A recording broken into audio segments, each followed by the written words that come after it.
Baik anak-anak, tadi kita sudah belajar tentang gaya gravitasi.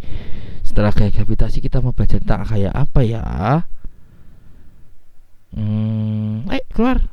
Oh, gaya gesek. Ternyata anak-anak, kita akan belajar tentang gaya gesek.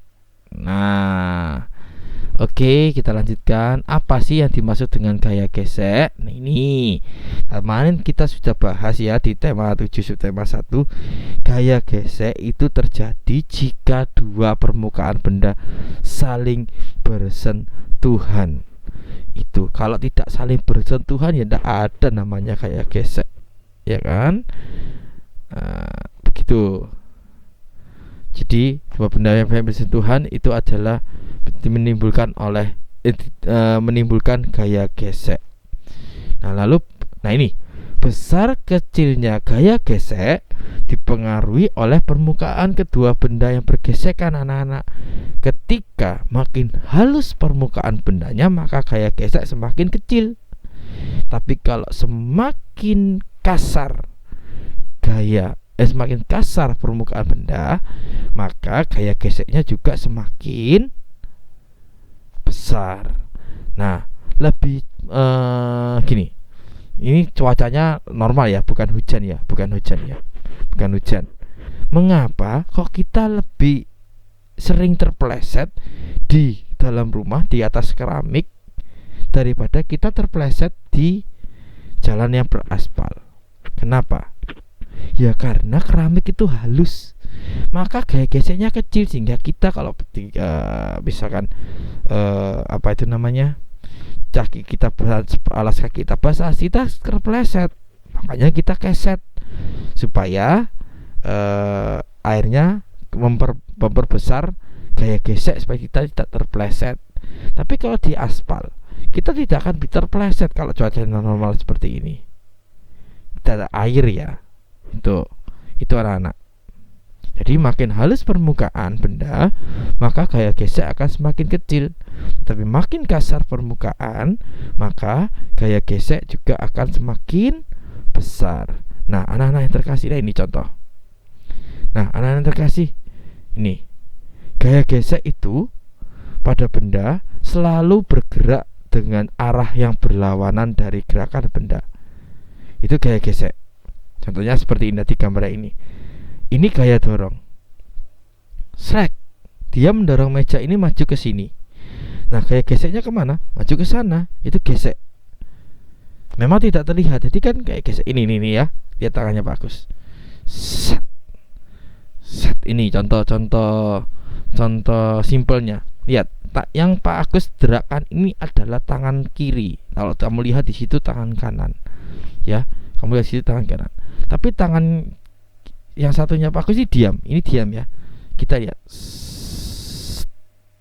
Dia maju. Tapi seakan-akan yang tangan kanan ini berlawan gerakannya kan. Nah, itu. Ini namanya juga gaya gesek. Nah, ini kan Pak Agus kan menggesek-gesekkan tangan. Nah, yang bergerak yang mana? Yang ini. Tapi seakan-akan ini juga ikut bergerak kan. Yang ini juga namanya gaya gesek. Jadi gaya gesek selalu berlawanan arah dengan arah gerakan benda. Nah, itu. Nah, anak yang terkasih, gaya gesek itu ada yang menguntungkan, ada yang merugikan loh. Jadi gaya gesek dalam kehidupan kita sehari-hari itu ada yang gaya gesek yang menguntungkan dan gaya gesek yang merugikan. Contoh gaya gesek yang menguntungkan. Ini, kenapa kok alas sandal atau sepatu kita dibuat dari karet? Ya karena agar kita tidak terpeleset. Itu. Coba kalau solnya itu sudah halus, ya kita kepleset. Itu. Lalu yang kedua, nah, tahu ya pemain sepak bola, ini kenapa kok ada? Ini namanya pool anak-anak. Ini namanya pool. Ya, kenapa kok pemain sepak bola itu sepatunya mesti ada begininya, ada poolnya? Kenapa? Agar tidak mudah terpleset di lapangan yang rumput. Apalagi kalau pas pertandingannya hujan. Itu.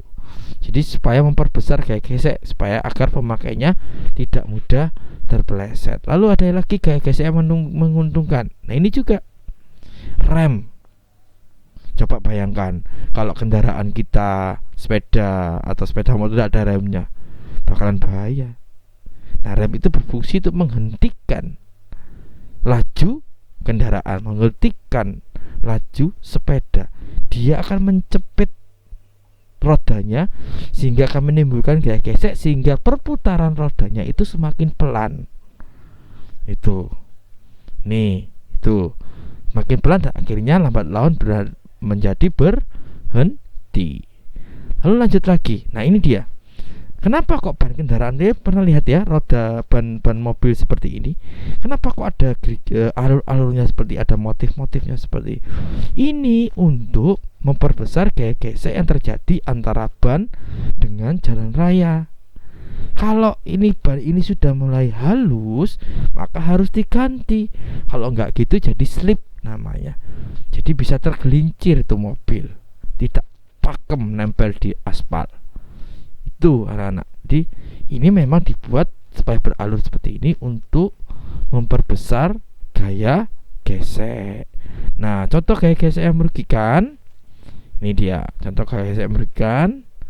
Yang pertama adalah nih, sepeda motor atau kendaraan bermotor atau mobil itu punya mesin yang bergesekan terus menerus. Contoh rantai saja, rantai. Kalau kamu pegang rantai sepeda itu kan dia bergesek terus tuh. Nah, coba lihat, kalau kalian pegang itu ada kayak pelumasnya, oli betul, oli. Nah, itu kenapa kok diberi oli? Ya karena supaya licin. Coba bayangkan kalau benda kan masing-masing perlengkapan atau bagian-bagian dari kendaraan itu kan dari besi, dari logam. Ketika saling gesek terus menerus, lama-lama apa yang terjadi? Cepat rusak, aus. Betul, aus namanya. Ini kenapa kok dikasih oli lumas? Ya karena agar mengecilkan gaya gesek, agar gaya geseknya berkurang. Nah, ini jadi karena pergerakan mesin itu membuat gaya gesek itu merugikan, mesin cepat rusak, begitu ya. Nah, lalu yang kedua ada giroda. Nah, ini tadi sudah itu. Lalu yang ketiga ada ban mobil. Nah, tadi yang Pak Agus jelaskan kenapa kok ban mobil dibuat beralur. Coba kalau ban mobil itu halus, maka akan lama kelamaan akan mengurangi gaya gesek. Tapi memang ketika ban mobil, ban sepeda motor itu pakai terus, lama-lama ya habis, kena gesekan dari aspal jalan raya ya habis. Maka secara berkala ban itu harus diganti agar tidak slip, tidak tergelincir ketika jalanan itu basah. Nah, itu ya tadi materi tentang gaya gesek. Nah, sekarang kalian tadi sudah menyimak materi dari Pak Agus tentang gaya gesek. Sekarang tibalah waktunya kalian untuk mengerjakan latihan pada slide berikutnya. Diketik saja di kolom elaborasi jawabannya. Oke? Nanti kita akan kembali di gaya yang berikutnya.